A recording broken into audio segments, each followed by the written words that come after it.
You're listening to the Live Out Loud podcast with River Wynn and Michele Flamer.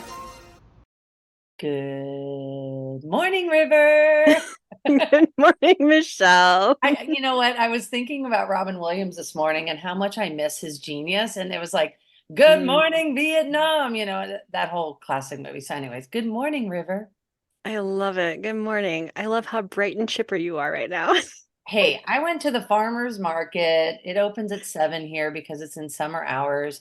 And, I was Marco Poloing you from there. I know. And it's so it's just so fun. I got these delicious sprouts. I got this beautiful rye and caraway loaf, like this gorgeous piece of bread. It's like, anything's kind of special like that. I will typically enjoy, not from like a regular grocery store, So, hey, we have a guest today. Yes, I'm so excited about this. My lovely friend Laurian, Inner Alchemy Medicine, is here with us today. And I'm really excited about it because I met Laurian. We both signed up for and went through a training, which you've heard me talk about in the podcast this winter, Sacred Spaces Facilitatorship. And we met through that program. And I just, from the first time I saw Laurian's like video pop up on the screen, our group calls on Zoom, I was like, she feels like soul family. And then we had this moment in a breakaway room where we got to talk more and we just really connected. And so I was really excited when she said she would love to come on the podcast. And so here we are. So Laurian, thank you for being here. I'm so excited. Oh, I'm happy, girls. So happy. So yeah, my name is Laurian. I am an Indigenous lady I'm from northern British Columbia.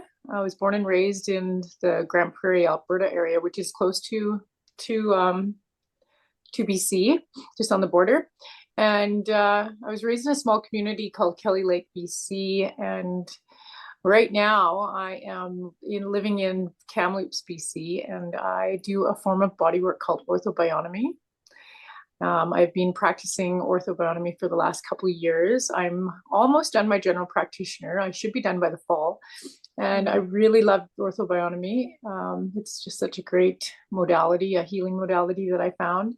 And it kind of coincides with my belief system as an Indigenous sun dancer, in terms of just that natural laws of life. That's the natural ways of being is loosely translated of Ortho-Bionomy.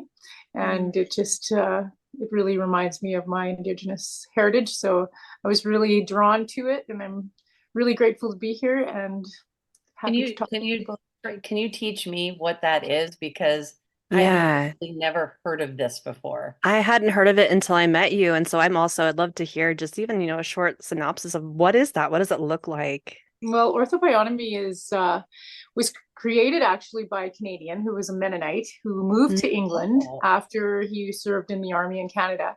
And he was a martial arts expert. And he kept going to an osteopath who kept saying to him, Arthur, you should become an osteopath. So Arthur became an osteopath. And then because he knew the natural ways of the movement of the body in martial arts, and he was into homeopathy, he decided to create his own, because he found osteopathy to be a bit jerky and in the movements and to align the body, more like chiropractic, but not. And so he came up with Ortho-Bionomy, but he says that we all have it within our own, and he says that it's the natural ways of movement, the natural ways of the body wanting to go into homeostasis. So that's how it was born. It was in the 70s that he discovered it, as he would say. And it's really more of just in Ortho-Bionomy, we say that, the body has innate wisdom within its own cells, and the body always wants to go back in homeostasis. But because of creating patterns by the way we sit, we're sitting in one side, or the way we're driving, we create patterns in our own body. So Ortho-Bionomy just easily takes we do gentle towards comfort and away from pain, away from the joint or towards the joint, with gentle movements. And we just see what the body wants to do. and the body usually goes back into alignment just by these gentle movements. And we're working with energy. You know, we don't feels really, like, it feels a little like Tai Chi maybe, or a something. little bit like the Tai Chi movements, like, but working with the body. And we're not saying, when we in Ortho-Bionomy, which is really huge for us, we never say we're going to heal you, fix you, because the body has its own, the body is its own healer, we always say. So the body, with us, we say we were going to work with you and see what shows up, or what, you know, if you're ready to release, because you say if there's trauma from an accident, trauma that we carry in our hips, you know, anything that we're carrying. And it actually really has helped me. I found out about it in 2018. I was injured in my arm, and I was standing in a lineup in, where was I? I was working on an archaeological dig. I do archaeology as well, and environmental assessments. So I was in this lineup, and I'm rubbing my arm, and this guy says, "What's going on?" And then he was an older guy, and I said, "Oh, my arm is sore." And he hands me a card. He goes, "Go see these ladies. They were just in the next town." He goes, "First time I went to see them, I had sciatica pain he was a truck driver. He had sciatica pain in his hip. And he said, I went and seen these women, and I've never had that pain. And if anything comes back up," he goes, "I go back to see them." He goes, "And they barely did anything, but whatever they did, it never came back." So I went starting to see the same ladies, and got right into it. That was 2018, after 2 back-to-back accidents that I had. And I fell in love with it. And I'd always wanted to get out of what I was doing, not the environmental side, but I was working on pipeline. And I was like, such a different world. Lots of money to be made, but just such a different world. And I always knew my spirit wanted to do something different. So in 2021, I moved to Kamloops, and I called up the association. I'm like, "Hey, I'd like to take some courses in Ortho-Bionomy." And they're like, "Oh, great. We're starting tomorrow morning." I was like, "Oh my God." So the next morning I was taking that was meant to be.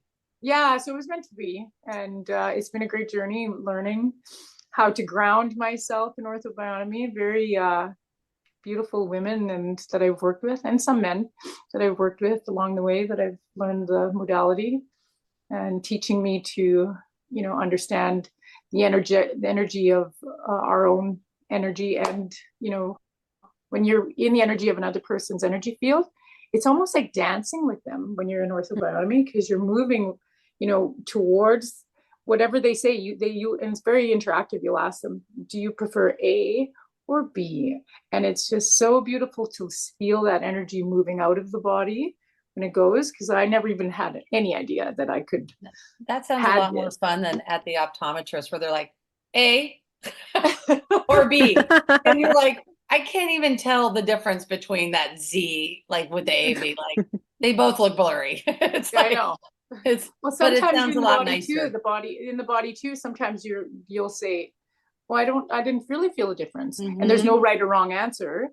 So we just ask the body what the body wants. And a lot of the times the body's always ready to release that, whatever it's carrying, whatever it's, you know, anything that's happening in the body, or going back into alignment. So it's really cool. So you're a facilitator of the body healing itself. Yes. So I'm excited when I meet you both. I'll be giving you both a session. I was just thinking, I was like, I feel like I need to come see you. Just I love BC. I mean, I love British Columbia. I'd love to hear a little bit of your Indigenous background, because being Jewish, you know, from, you know, my family came from the Ukraine. I mean, the Native Americans here in Arizona, I felt like I feel really connected to the Indigenous, you know, tribes and things that are here, Native Americans. But the Indigenous up in British Columbia, it's a different thing, I feel like. Yeah, so my people actually came from Jasper, which is now a national park. Oh, but yeah. When it became a national park in 1907, we were living there. We had our homesteads there. We were like thriving and having, you know, it was our territory. And they kicked us out in 1907. And so we settled up in the northern BC in a place called Kelly Lake, BC. And so that's where I was born and raised. And our people are of Cree, which is very common in Canada. And we also have a little bit of Iroquois in us, which came about in the 1700s when a group of Iroquois men came to Jasper, and they were with the fur trade, and they had left their reserve, which is already a reserve back in the 1600s, because the church had already come into that territory. And so they had already seen 100 years of rule by the government and by the church. So these men wanted to be free men, so they came with the fur trade. And there was probably about 11, if not more of them. And they were very different, they say, and they're written about in history books, and they were very different from anyone that had ever come to the region. And so they came along, and the man that writes at the fort, he would be writing about the people that were coming through. And he says, there's these Iroquois men that have come to the region, and they are different than the other natives.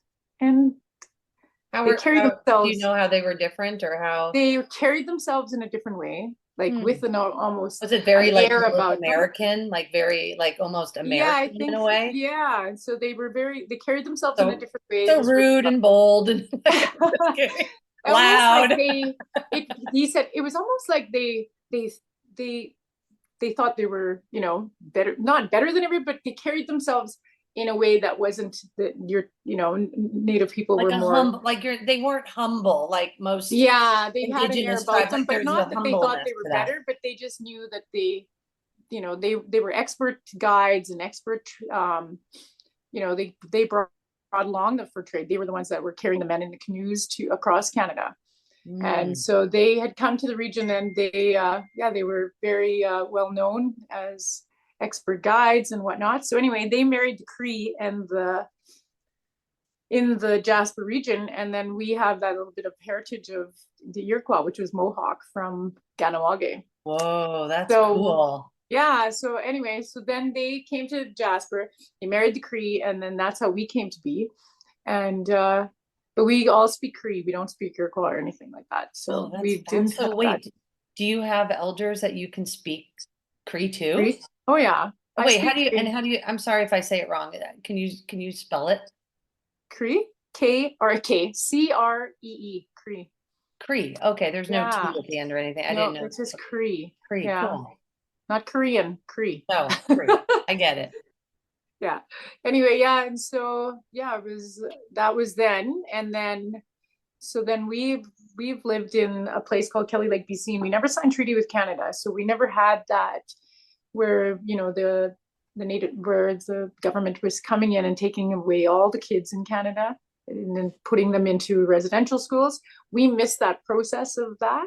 We did have the church come into the community, and we did all get Catholicized, but we were not. Wait. So the community kind of came to life when the church came in? No. The church just, we were still following our Indian way before the church came in. And then when the church came in, most everybody went to the church and started believing that our Indian way was a bad way. And so they lost their native ways. My grandfather and the older men would go into the bush and mountains, and they would still drum and still practice their ways, but they hid it. And that's how much the church came into Canada and took over everybody. And even us, even though we weren't even government led, like we had nothing to do with the government, we were still thriving. My family had a guiding company from like 1700s, 1800s, 1900s. So they had a guiding company in Canada and in our region. And so they catered to Americans and Europeans and whatnot. So I had a different life than a lot of people, I think. And, but I was raised by my grandmother. I wasn't raised by my parents. I was going to ask you, like, who raised you? Yeah, that's cool. I was raised by my grandmother from birth. I think at 2 weeks old, my dad picked me up. I was crying and crying and crying. This was the story that I was told. And my mom could never stop me from crying. So he picked me up at 2 weeks old. And they were quite young. They were like 17, 18, 19, I think. 19 and 17 when they had us, my sister and I. So my sister was raised by my mother's parents, and I was raised by my father's. But the story was, picks me up. He gets off work and he picks me up because I never stopped crying for those 2 weeks old. And he takes me to his mother's and he says, you're going to have to keep her because Margaret, she won't stop crying for Margaret. And so I was lactose. And so she was feeding me Enfalac, not knowing, not realizing. And so when I got with my grandmother, they started giving me goat's milk and I was fine. And so then I was raised by my grandmother, and she was like the matriarch of our community and everyone loved her. But she had like 11 children. From 0 to 5, I was living, I guess you would say, out of a suitcase with my grandmother. Wow. Where she would be, everybody wanted her there at her house, so her 11 kids. So we would go visit so-and-so's family over here, so-and-so's family. So I think that helped me not helped. It wasn't helping me, but I was never really grounded because of it. From 0 to 5, living like that. But I was completely loved to death by her. I was like so loved, and so I'm really blessed that way. But you didn't feel like you had roots, even though you were with like I really missed my mom beautiful and dad. family. But like just because you were moving around, like it was very I missed. I think that because I've never really owned my own place and had my own anything really. I've always just been like this kind of a gypsy on the go. But I moved back in with my parents when I was 10 years old. How was that? Like getting to were you hanging out with them a little bit? I knew them. Oh yeah, I knew my mom. I would go stay with them as a child. It wasn't like but I remember missing them a lot when they weren't with me. So I think that was a lot of like wanting to be with my parents all the time. So when I got to move in with them when I was 10 years old, that was amazing. To me, that was like, the best thing ever. And I don't think my grandmother wanted me to leave her. I grew up with her outside of the community. Finally, when I was 5, I had to go to school, obviously.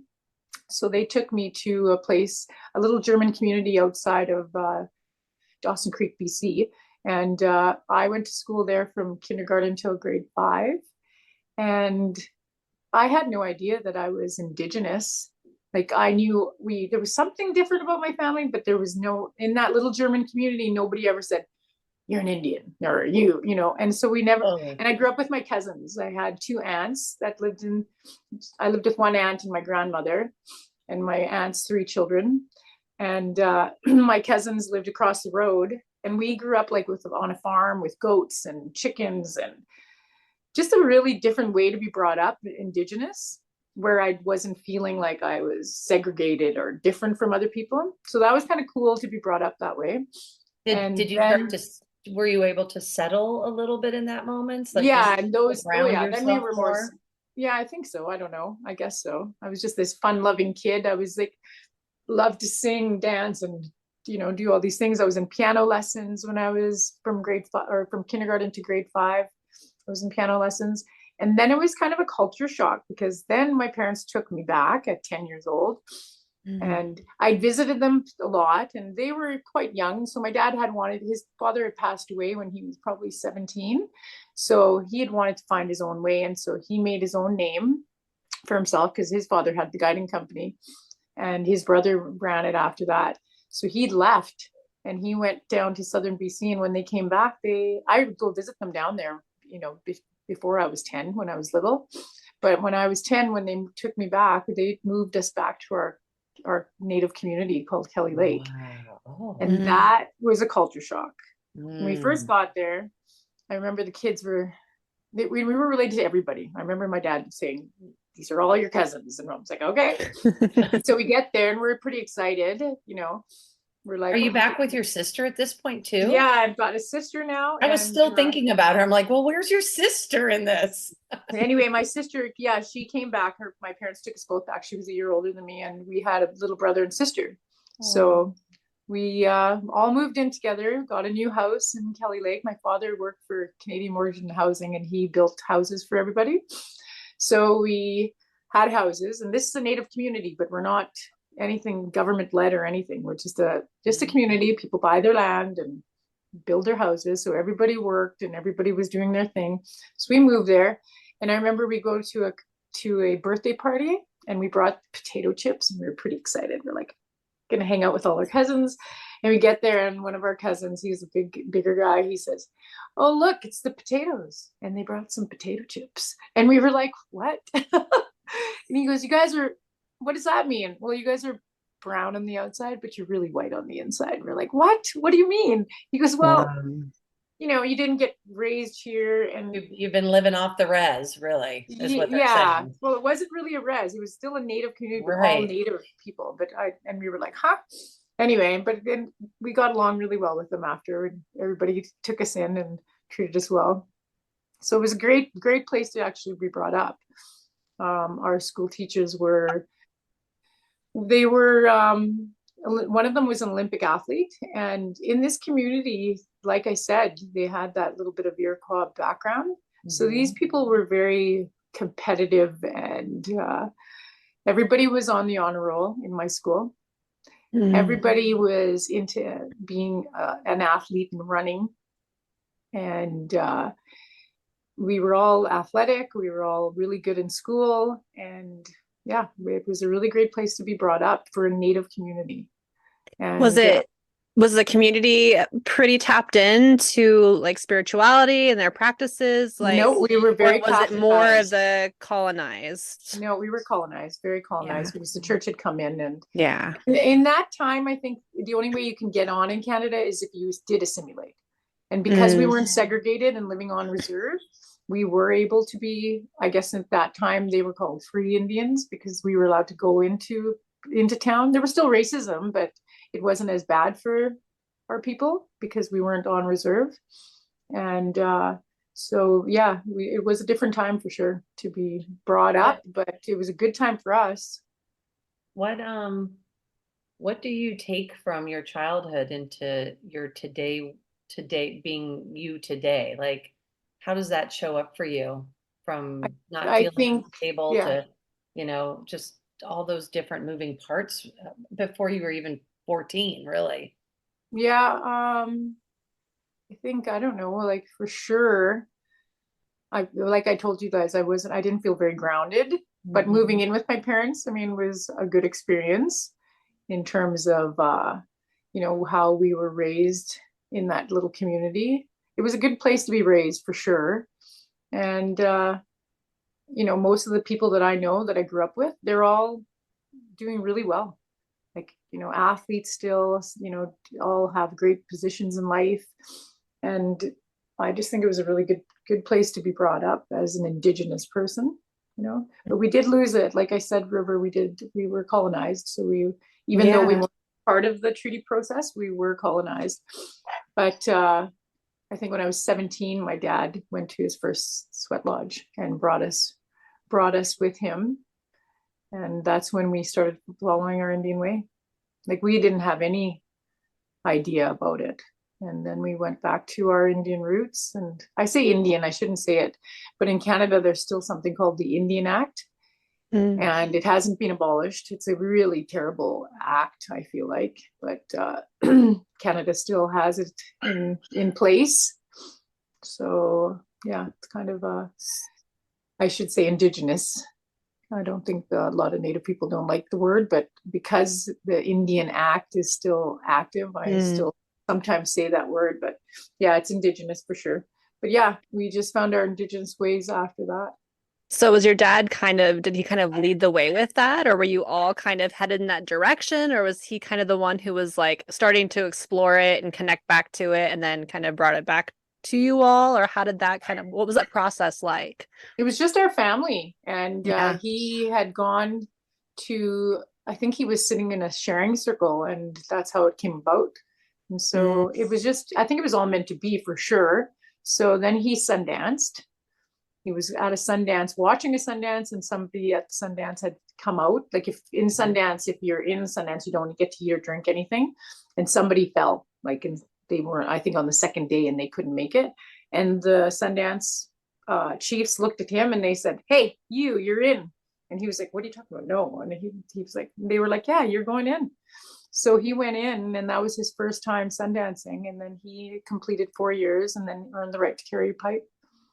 And that's how I followed that way.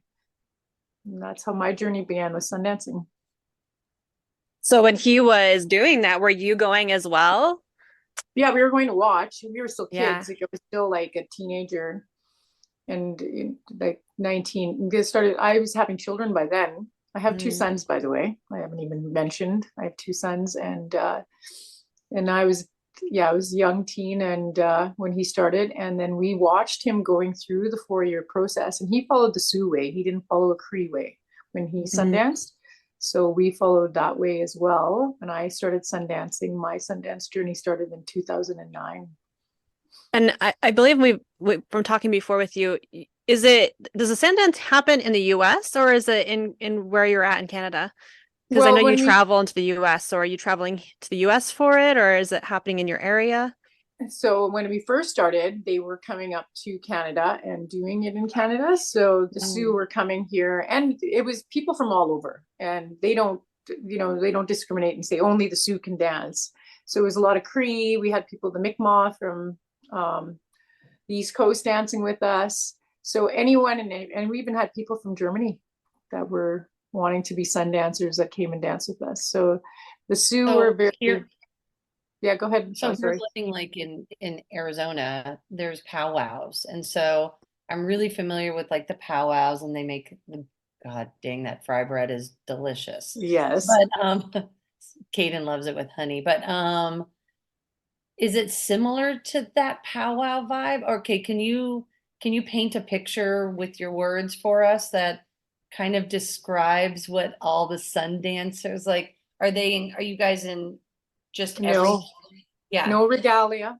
No regalia. Okay. No, it's not anything like a powwow. The powwow is born out of the Wild West. Okay. I believe, and it was more of a showmanship to show, how good of a dancer you were. And with Sundance, it's nothing of this, nothing like that. It's more humbling. It's made basically to sacrifice your spirit, saying that I'm willing to die with going without food and water for those 4 days. And your spirit does go into the spirit world. And it's nothing like, I mean, I can't speak for powwow. I know it's very powerful. Fine. I know it's very powerful, but as in terms of Sundance, for me and for the way I've been taught, it's very humbling and but when I walked into the Sundance, the first time I ever went, I remember going and telling my dad, I'd like to Sundance. And he's like, well, do it. That was 2009. So I went, I prepared. When you prepare for Sundance for 1 month, I mean, you prepare the whole year, but for the 1 month, you don't drink alcohol. You can't put any drugs in your system. If you have a partner, you can't share your energy with your partner that month. So you can't lay. You can be in the same bed with them, but you can't have relations with them. Yeah, it can be intimate. Yeah. Yeah, no intimacy. And then you can't play with water. In the Sioux way, that's the biggest thing. So what that means is you can't shower, you can't have a bath, you can use water to clean yourself every day. You are allowed to do that, but any water you use has to go back outside onto the earth. And I was doing archaeology some of those years when I was preparing for Sundance. Yeah. So here's me taking the bath water out of a hotel after I'm done using it, Everybody's like, taking the bath water out with the baby, whatever. And and so and then so you prepare that 1 month and you don't play with water. Even brushing your teeth, you would not run the water down the sink. They call that playing with water. So we weren't allowed to do any of that. And so you have to take it really seriously. But some people would forget. In my first year, I had no idea. I was having showers and I would wet my hair, turn it off, and then thinking that they didn't have that shampoo stuff. Like, what is that? Yeah, dry shampoo. Dry shampoo then, did they? But I mean, and so you prepare that way. It's very, very stringent. And if there is people that are showering, it rains during Sundance. No word of a lie. All of a sudden, the medicine men, the ones that are looking after you during Sundance, the universe provides. Oh yeah, they're like, which one of you is showering? And we're all like, nature's telling on you. Yeah.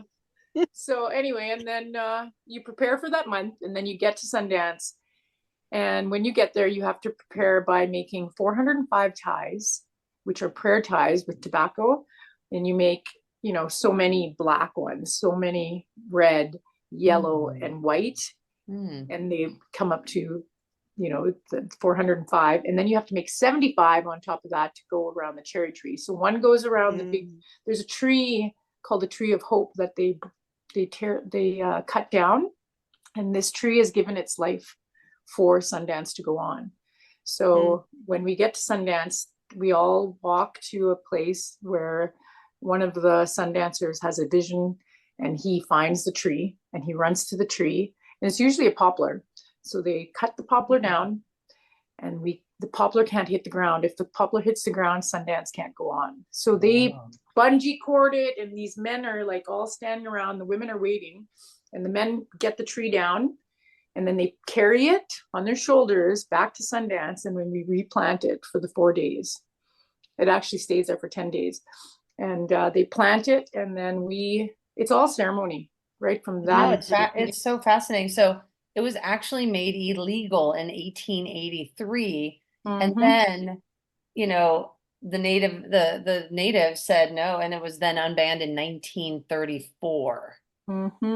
It's so fascinating. And I also read here, because of course that's just how I roll, but dancers offered prayers for their family, for the earth, and for their communities. Those who participated in sun gaze dances performed personal sacrifices through the piercings and flesh offerings. So they do. Okay, so hold on. And then it's go. It's okay. Yeah. After 4 days of no eating or drinking, where the ceremony's winding down, and the women don't have to. They used to do women for flesh offerings, but they always say that the women in the Sioux way, women have their Sundance every month when they go through their moon time. So they don't make the women pierce themselves, but I've heard of places where they have pierced, but the men have to pierce on their chest and on their back. And so, you go in and you don't eat or drink anything for 4 days. And on the 4th day, I remember when I first went in, there's my mentor, his name is Marvin Clifford. He lives in Colorado, and he was an older sun dancer, and he'd come and stand around and talk to us. And he said to us, "Sun dancers, once you enter this arbor, you're not human anymore." And we were like, what does he mean? And he goes, "You forget your fear, your hunger, your pain, your worries, anything that your human side, your flesh side is worrying about or whatnot." He goes, "You forget about that." He goes, "You focus on why you're there." And it is an honor. It's such an honor. Yeah, I mean, it says the Sundance was an emotional experience and an opportunity to renew kinship ties, arrange marriages, and exchange property also. But I think that's probably from like the 1930s, you know what I mean?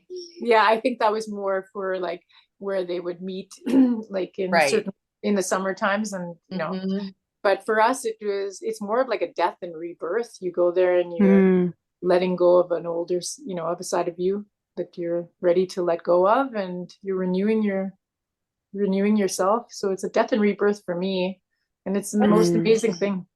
So it sounds very much like a spiritual journey, very much like it is very spiritual, very sacred. Yeah. I know, I'm really fascinated by it. That's really cool. So I've just finished my 4th year this last fall, but we have had it in Canada, like I was saying earlier. We've had it in Canada, and then they've now gone back to the States, and hoping they'll come back to Canada and do it in Canada again. But I did my first one in Calgary, the Sutina Reserve, and then my second one at Peaksies in Saskatchewan, and my third one I did in Nova Scotia, which was a beautiful, beautiful experience. I loved that one. Totally opposite. That's on the East Coast. I mean, that's like a whole other vibe. Oh, it was amazing. And then the 4th one I did in South Dakota. Oh, cool. South Dakota, and that's where the Sioux is there, right? I belong to a group called the Chioshpai, and so I follow their way. And it's a beautiful experience to do it. And if you ever want to, let me know. Oh yeah, I would love to. I think we would be down for that.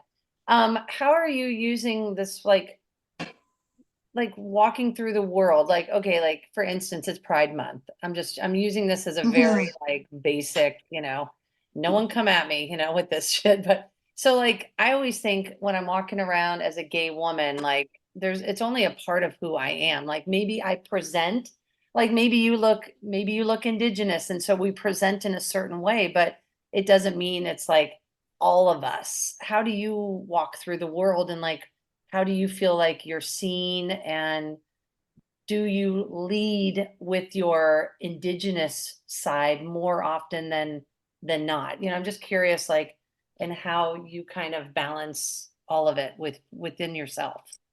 Well, I think, now in the last 3 years, I've really, really learned to honor myself and respect, who I actually came here to be. Because I think before that, I was just like, like I said, the way I was brought up, there was 0 to 5. It was never really grounded. So I didn't really believe in myself. And, but following that Sioux way and learning the Sundance really brought me back to myself. But it took a lot of years, and it took me getting ill 3 years ago. Like I was really ill the last 3 years, and doctors couldn't figure out why. I got COVID in 21, and they were like, "Oh, you're just a COVID long hauler," but that wasn't the truth. And I feel like, following the Sundance way and learning what it really meant, what it really meant to, I'd never really had earned the right to carry a pipe because I wasn't so grounded. I don't think my father wanted to give me a pipe, but this year, I've come back to myself in such a way that I know what it means to, have honor and to respect myself and to believe in myself. And I think, following that way and just learning about what it truly meant, even taking the facilitator training in January with River. Yeah. I don't think that before that I had really realized, how important it was that I'd become a sun dancer. I knew it, it saved my life in a lot of ways, but now I really believe, I know why I came to this earth. I came here to be of service to humanity. And in that way, I feel like following my Sundance journey this year, I get my pipe. I go down to Colorado. Awesome. I'm doing my second vision quest this year. So I'll do 4 of those before I'm complete that. I've done one now in Saskatchewan 3 years ago. And now I'll do my second one this year, and my giveaway, which I have to do a giveaway for after completing my Sundance. You have to have gifts and give them to everyone, which I'm excited to do, and a feast. And so I think I'm just I'm following that way and taking baby steps, but I want to run my own sweat lodge, and I'm going to be taught how to pour the water on the rocks, and how important what it means. And I'm just a baby when it comes to that way of life, so I don't ever try to act like I know everything at all. Within your community, is a woman sweat lodger like rare, or is it common? In my community, I don't think there is any women sweat lodge holders. Look at you paving a new path. Like, how cool is that's what I was thinking that, and I'm like, this is kind of special. Yeah, for me it is really special, and I think it will be, for my community and beyond. I want to. Yeah, you like it. You're leaving a legacy now. Little girls are going to be looking up to you and saying, I can do that. Yeah, that's what I'd love to share, that journey with women, and and for women in my community, women and that I will be working with. I think in the future, my goal is to have a retreat, do retreats. It's always been to do retreats in the mountains, and to be able to hold sweat lodge. It won't be part of, like, I won't, it won't be on my, come to my retreat and you can be in the sweat lodge. I would never advertise about it. You just don't do those kind of things. Yeah. But if it was meant to be, then it would be something that I'd love to share with people. It sounds like, and listening to you speak about it, all of it, the Sundance and Sweat Lodge, it's just, they sound like beautiful containers for really helping people come back to that deep sense of like, why am I here? What is my purpose? What is the connection between everyone? It just really sounds like a healing container of like really kind of stripping away that rebirth, you said, the death and rebirth, of stripping away of all of the external that we collect from childhood and onward, and just stripping it away and bringing it back to that like deep sense of self, a deep sense of connection, and what's really true and valuable. And so, for you, it sounds like, I mean, from what I know of you and connecting with you, the calling to facilitate that for people, to facilitate people healing from the inside outward, because I know that you and I both know that when you heal yourself from the inside outward, it spills out towards everyone else, right? Yes, yes. Yeah. And that's where the name Inner Alchemy came from. Like, Mm. I thought of that name, like, probably like 3-4 years ago. I was like, And for me, instead of searching outside of myself, I had to go within. And Yeah. being ill the last 3 years forced me to really look at myself and go within to change things, or, or honor that little girl that never really, got to be who she really wanted to be. And so I think sundancing and, really looking at myself, like really looking at myself was a game changer for me. And I so mean, I'm really grateful. River and I have been talking a lot about this. Sorry to cut you off if I did, but No, I was done. I'm so bad that way. But it's interesting because River, it's like it's again, she's like going back into her history, like going back into these deep rooted sort of familial things, generational, to find herself. It's like what's happening with the collective that we've been talking about for a while is like women are not, like she's not talking about here saying, I can't wait to make a multi-million-dollar retreat out of this. Like, it's not about that. It's like this quiet movement that are happening with women right now that are like, I don't want a 9-to-5 job anymore. I want to provide value and like be deep in our own self and like and serve a community, or serving some type of purpose with that with humanity Yeah. again. And it's And not in order to about be a leader of that, in order to be a facilitator of that, you have to go inward, right? Because you can't show the way for other people if you haven't done the work yourself.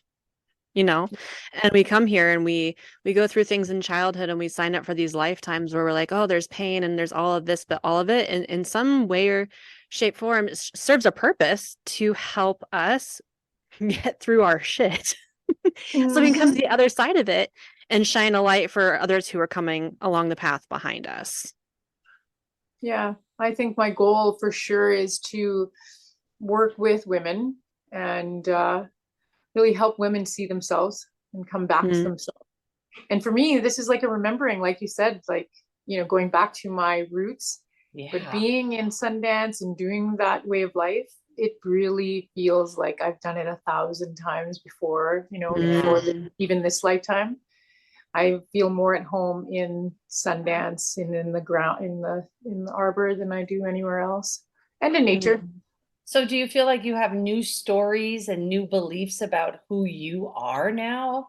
Oh, for sure. Yeah, I don't, I'm trying not to tell the old stories, like the old stories about myself. So I did want to give a little bit of background about the way I was brought up, but at the same time, I'm creating new stories because I have felt renewed and, reborn again from these experiences of going through Sundance and even through this illness in the last 3 years. I don't talk about that too much, and I don't want to talk about it too much just because I don't want to create that, around who I am. Again, who you were. That was like a past life, past shedding, whatever.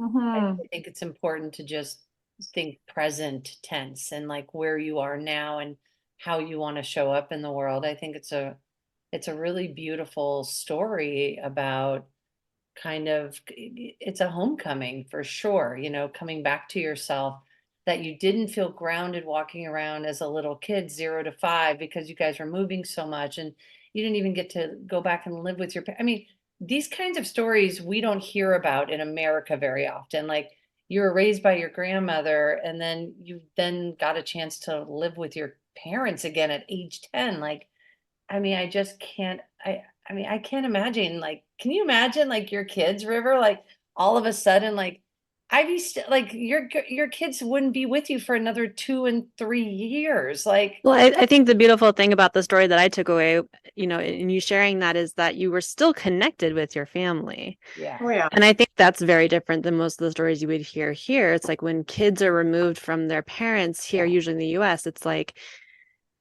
it's for like a really intense reason. And there's usually like a disconnect between the parents and the kids. There's no like connection maintained. So like as I was hearing you speak about, I was like, I really love that you maintain that connection with them and then we're able to come back together with them, because that is so different than what I've heard before. And I'm curious, like for you, looking back at that now as an adult, like did that like maintaining that connection, did that, what am I trying to say here? Like as a mother, looking back at that, how did that feel? Looking back at that as a mother. I think as a mom, like I think there was a bit of a detachment for me, you know what I mean? And so it wasn't like all roses and pretty, you know what I mean? Yeah. I went through a lot of, I think it was a imagining. lot of trauma, Okay. that I went through. And my parents could never understand that. They were like, you've been raised so good and we did all these things for you. And I did have like a really little charmed life. My mom said that to me recently. You guys had a real charmed life. Yeah, we were very well taken care of and all those things. But there was that, I think just because I hadn't been with them, I always missed them. So that really showed up in my raising my kids and in my life of always having that fear of abandonment. Even though they were always around, like you said, I knew who my parents were, but I always remember just missing them. And they could never understand that. Like, what, well, Laurian, you have this good life. What's going on? Why do you have to? And I was like, you know what it is? I said, I just really missed you guys when I was little. And that really, really, came through in the way I interacted. I was really good with my own children, but I was still a little bit detached. But that's another story. We'll talk about that another time. Yeah. I was just curious because, I know everything that we experience in childhood comes up again when you become a mother. So I was a little bit curious about that. Yeah. Yeah, no, I feel like there was some times that there was a bit of a detachment, but I was lucky. I raised my two sons with their father. We weren't together. I think I left when they were 6 and 4, but by the time they were 8 and 10, we moved back in with their dad, and their dad and I raised them together till they were 16 and 14. So they knew they always had a mom and dad, and that was the plan. Like, we don't want other people raising our kids, and let's do this together. We can be adults and let's do it. And we did it, went on holidays together. We dated other people. That was our thing, but we weren't allowed to introduce people. I did introduce my boyfriend after about a year. But that was the thing. We just raised them together.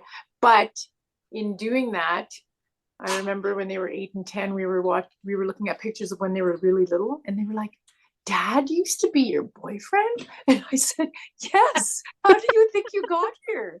And they were like, ew. And I'm like, I know. And Dad's laying right there on the couch going, I'm right here, you guys. Oh, that's funny. Yeah, no, but he was a great dad. But there was times when I can honestly say where I was a bit detached because I didn't have that close, growing up with my parents. I was still a little bit like, so I think there was moments in that when I was raising my kids that I wish that, things had been different when I raised them.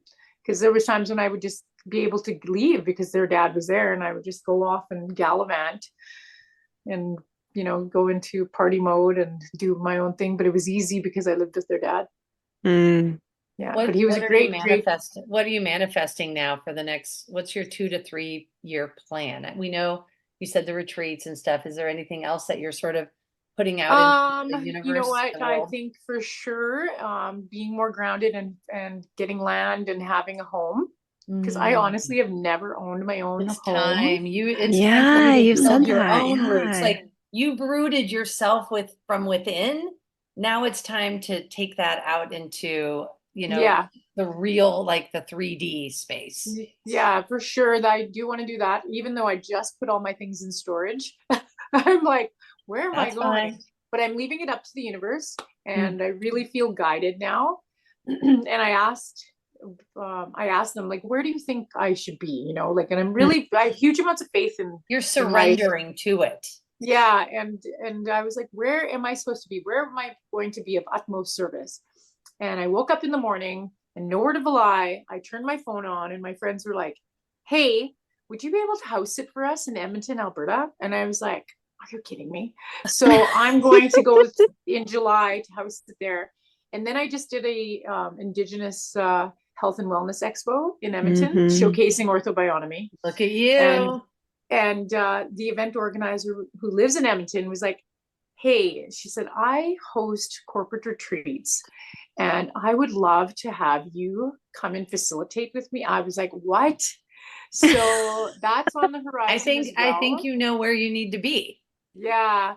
I didn't know if it was going to be Alberta. I don't know if I'm going to live there because I really love BC and my kids live here. My two sons live in Kamloops. So sure.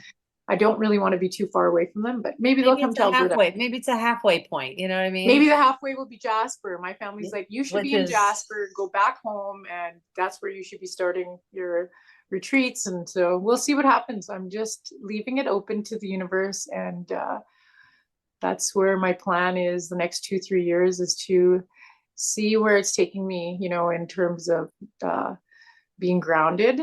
I see myself in the mountains, though. Me too. I see myself in the mountain. Well, I really appreciate in Arizona. No. In the Pacific Northwest. That's where she's gonna come back to Oregon.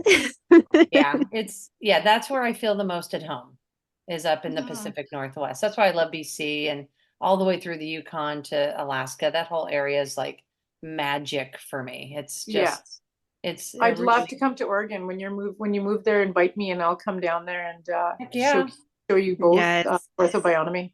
I love all that. We'll probably do that beforehand. We'll just come up to BC because that's just too fun. But I really Before we go, I just have one quick question for you, Laurian.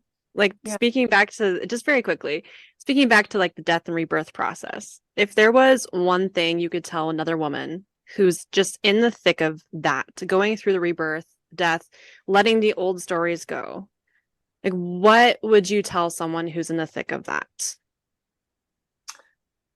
I think I would tell them to never give up, and you find yourself by going to honor yourself and going within your own being and not giving up. Not giving up, and just I think the true magic lies within our own bodies and within our own selves. So, I love it. Thank you. We thank you so much for sharing your story. It's a really great way to start the weekend, honestly. Thank you so much for having me. Yeah, it was beautiful. And we'll share, you shared your social links with us, so we'll share those so people can find you and follow along with what you're doing. Yeah, I'm really excited to watch your journey unfold. It's going to be beautiful. And where you decide, the picture I'm seeing, I had a vision of you in the middle of this beautiful plot of like nothingness, but you're like, like so excited looking up at the sky, just like this cool photo of you with, surrounded by your land. Like I'm calling that forth for you. Thank you so much. That's what I want. I'm really just imagining it. And, during my meditations, I see myself. That's what I do, is my future self in my meditations, and really just see myself in where I'm supposed to be and what I'm going to be doing. There'll be gardens and working with women. I see myself surrounded by women and men too, probably, but women mostly. I really want to work with women. That's awesome. Gonna happen. Yeah, it's totally gonna happen. Okay, Riv, love you. Love you too. Thank you, Laurian, for being here. Thanks, girl. Bye. Bye. If you enjoyed this episode today, be sure to subscribe and share, because what do we say, baby? Sharing is caring.